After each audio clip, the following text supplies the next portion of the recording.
नमस्कार. हितगुजमध्ये आपले मनापासून स्वागत आहे.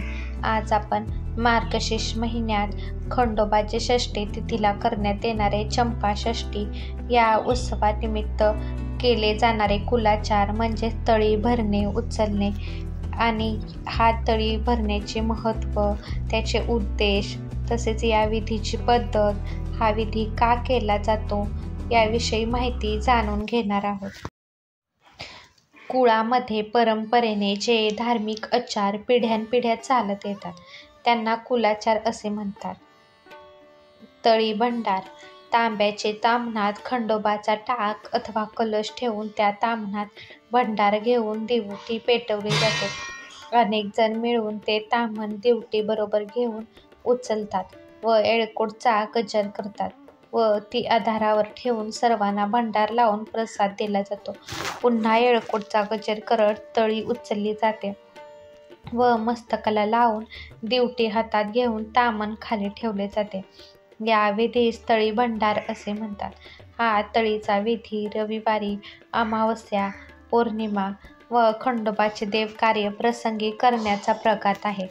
खंडोबा देवाची तळी भरणे ही एक प्राचीन परंपरा असून ती महाराष्ट्रातील एक महत्त्वाचा कुळाचार आहे, ज्यामध्ये सदानंदाचा येळकोट, जय मल्हार या घोषणेसह खंडोबा देवाला ओवाळले जाते आणि तळी उचलली जाते.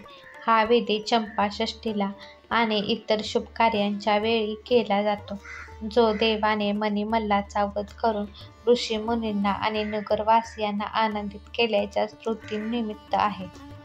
मार्गशीर्ष महिन्यात प्रतिपदेपासून ते षष्ठीपर्यंत खंडोबाचा षड्रात्रोत्सव साजरा केला जातो. ज्या दिवशी या उत्सवाची सांगता होते त्या षष्ठी तिथीला चंपाषष्ठी असे म्हणतात. मार्तंड भैरव अथवा खंडोबा हे बहुतांश महाराष्ट्रवासियांचं कुलदैवत आहे.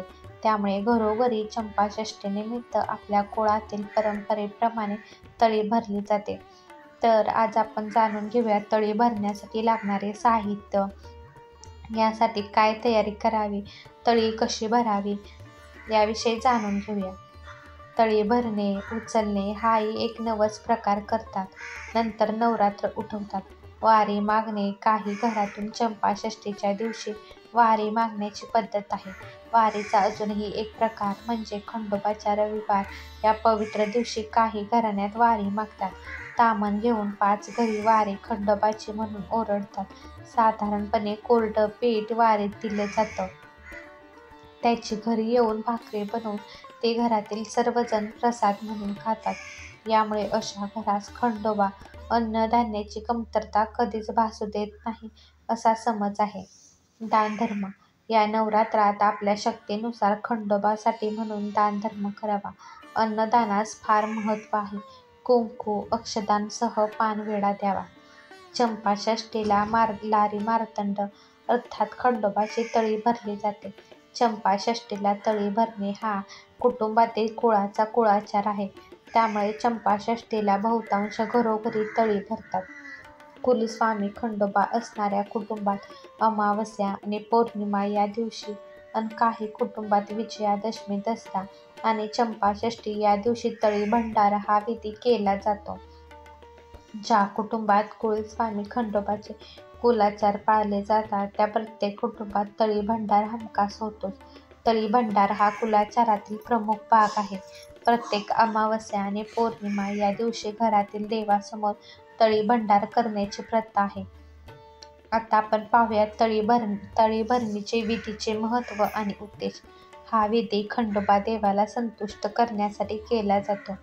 मणिमल्लाचा वध करून खंडोबाने लोकांचे संकट दूर केले होते. त्या आनंदात त्यांनी जय जयकार केला होता.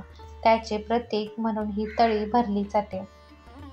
महाराष्ट्रातील अनेक कुटुंबात खंडोबा हे कुलदैवत असल्यामुळे तळी भरणे हा त्यांच्यासाठी एक महत्त्वाचा कुळाचार आहे. आता आपण पाहूया तळी भरण्यासाठी आवश्यक साहित्य. कुळातील खंडोबा देवाचा टाक, विड्याची पाने 11, सुपारी 5, खोबरेवाटी 2, तांब्याचा कलश 1, तांब्याचे ताम्हण 1, भंडार, हळद, कुटुंबातील सदस्यांसाठी टोपी, बसायला आसन, दिवा, अगरबत्ती, चंपाषष्ठी दिवशी देवाला कणकेचा रोडगा, वांग्याची भरीत, भाकरी, पातीचा कांदा, लसूण असा नैवेद्य अर्पण करतात. आता आपण पाहूया या विधीची पद्धत. ताम्हणामध्ये साहित्य जमा करून खंडोबा देवाला ओवाळले जाते. आरती म्हणत असताना तळी 3 वेळा वर खाली उचलली जाते. यावेळी सदानंदाचा येळकोट येळकोट जय मल्हार असा जय जयकार केला जातो. आता आपण पाहूया हे तळी भरणे कधी करतात. चंपाषष्ठीला जी मार्गशीर्ष शुद्ध षष्ठी असते हा विधी मोठ्या उत्साहात केला जातो. याशिवाय कुलस्वामी खंडोबा असणाऱ्या कुटुंबात अमावस्या, पौर्णिमा आणि इतर शुभ कार्यांच्या वेळीही हा विधी करतात. आता आपण पाहूया हा विधी का केला जातो. मणिसूर आणि मल्लासूर या दैत्यांचा संहार केल्यानंतर ऋषीमुनींनी आनंदाने मल्हारी मार्तंडाचा जय जयकार केला. त्याचेच तळी भंडार हे प्रतीक आहे असे प्रचलित आहे. आता आपण पाहूया जेजुरी मंदिरात केला जाणारा तळी भंडार विधी. जेजुरी मंदिरात भंडारगृह, बारद्वारे किंवा पितळी कासव यांवर तळी भंडार विधी केला जातो. घरातील देवासमोर केला जाणारा विधी आणि मंदिरात केला जाणारा विधी यात थोडा भेद आहे. देवाजवळ आल्यानंतर आपली सर्व दुःखे उधळून देऊन देवाकडे आनंद मागला जातो. खोबऱ्याचे तुकडे आणि भंडारा उधळला जातो. खोबऱ्याचे तुकडे उधळण्यामागे अनेक कारणे आहेत. एक कारण म्हणजे या माध्यमातून आपला वंश खोबऱ्याच्या तुकड्यांसारखा 1 2, 2 4 असा वाढो ही सदिच्छा व्यक्त केली जाते. दुसरे कारण म्हणजे पूर्वी सोन्याच्या मोहरा भंडाऱ्यासह उधळल्या जात असत. कालयुगात मोहरा उधळणे शक्य नाही म्हणून खोबरे उधळले जाते.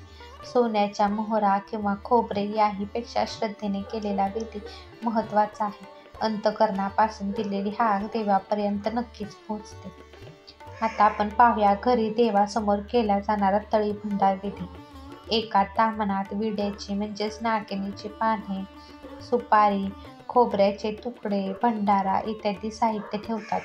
3, 5, 7 अशा विषम संख्येत पुरुष मंडळी एकत्र येऊन सदानंदाचा येळकोट येळकोट असा जयघोष करत ताम्हण उचलतात.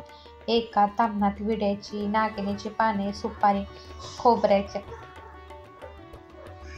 त्यानंतर पानाचा विडा ठेवून काही कुटुंबात डोक्यावरील टोपी अथवा रुमाल, वस्त्र भूमीवर ठेवून त्यावर ताम्हण ठेवले जाते. एक विडा देवासमोर ठेवतात. तळी उचलणाऱ्या प्रत्येक व्यक्तीपुढे एक विडा ठेवतात. देवाला भंडारा वाहून प्रत्येक व्यक्तीच्या कपाळी भंडारा लावल्यानंतर पुन्हा एकदा सदानंदाचा येळकोट असा जयघोष करत ताम्हण उचलतात. शेवटी तळीचे ताम्हण मस्तकी लावतात. आता आपण पाहूया तळी भरण्यासाठी काय तयारी करावी. तळी भरणे हा कुटुंबातील एक कुळाचार आहे. त्यामुळे कुटुंबातील प्रत्येक सदस्याचा यात सहभाग असणे आवश्यक आहे. तळी भरण्यासाठी जमिनीवर बसतात. त्यामुळे तळी भरण्यासाठी बसणाऱ्या व्यक्तींना बसण्यासाठी आसन टाकावे. त्यानंतर तांब्यात कलशात पाणी भरून त्यात 5 विड्याची पाने टाकून त्यावर खोबरे वाटी ठेवावे. ताम्हणांमध्ये हा कलश, विड्याची पाने, सुपारी, देवाचा डाक आणि भंडारा ठेवावा. कुटुंबातील सदस्यांनी डोक्यावर टोपी घालून तळी भरण्यासाठी बसावे. आता आपण पाहूया अशा प्रकारे तळी भरावी. तळी भरण्यासाठी 3, 5 किंवा 7 अशा विषम संख्येमध्ये पुरुष मंडळींनी बसावे. समोर ठेवलेले ताम्हण सर्वांनी उचलून येळकोट येळकोट जय मल्हार, सदानंदाचा येळकोट असा गजर करत 3 वेळा खालीवर करावे. त्यानंतर सर्वप्रथम एका सदस्याने, शक्यतो कुटुंब प्रमुखाने डोक्यावरील टोपी जमिनीवर ठेवावी आणि त्यावर ताम्हण ठेवावं. देवाला भंडारा अर्पण करून प्रत्येकाच्या कपाळी भंडारा लावावा आणि पुन्हा एकदा सदानंदाचा येळकोट या गजरात ताम्हण उचलावे. शेवटी तळीचे ताम्हण सर्वांनी आपल्या मस्तकी लावावे. ताम्हण वर खाली करताना सदानंदाचा येळकोट येळकोट जय मल्हार असा गजर करावा. हे करताना खंडोबाची आरती म्हणावी. हा व्हिडिओ तुम्हाला आवडला असेल तर व्हिडिओला लाईक करा, शेअर करा आणि चॅनलला सबस्क्राईब करा.